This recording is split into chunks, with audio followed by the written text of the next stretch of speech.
than all the others combined. What happens next could turn the entire visa debate on its head. Jamaica. Just hearing the name stirs up a wave of emotions. The rhythm of reggae music, the explosion of spicy flavors, the pride and defiance of its people. But right now, Jamaica is at the center of one of the fiercest debates in United States immigration policy. Experts say that if Jamaica were to gain visa-free travel to the United States, it would be one of the most groundbreaking changes in immigration history. And with nearly 1,100,000 Jamaicans, either born there or of Jamaican heritage, currently living in the United States, this is more than just a political issue. It's personal. Despite the deep ties between the two nations, Jamaica has never been granted visa-free access. And now, things are getting tense. Critics are quick to point to the numbers, an overstay rate above 10%, flagged by the United States Department of Homeland Security, and frequent headlines about gang violence and drug crime. But for those who've actually lived there, the story feels very different.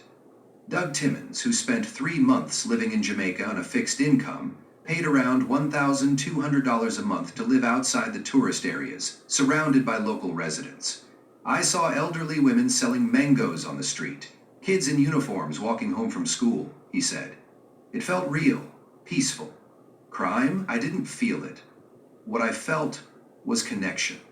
That's the contradiction, because Jamaicans aren't just visitors to the United States. They've helped build it. From Bob Marley's message of unity to nurses in New York hospitals, from Olympic gold medals to spicy patties in every city, they've become part of the culture. And yet, they're still held at arm's length. Dr. Sharon Henry questions why Jamaica continues to be overlooked. We're still reacting out of Cold War fear, she says. We ignore the fact that other countries, especially in Europe, have similar crime statistics and overstay rates.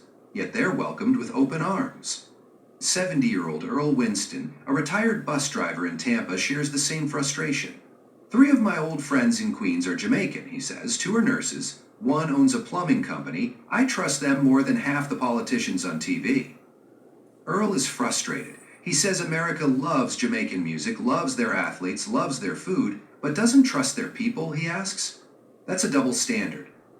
So what if visa-free travel doesn't cause problems, but instead helps families reunite, boosts small businesses, and makes the system more fair? What if Jamaica is the test to see whether heritage and culture matter more than outdated statistics?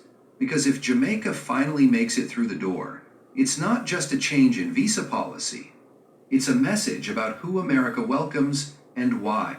And just when you think the list couldn't get any more surprising, next up is a tiny island. It's quiet, low profile, and somehow jumped ahead in the visa line.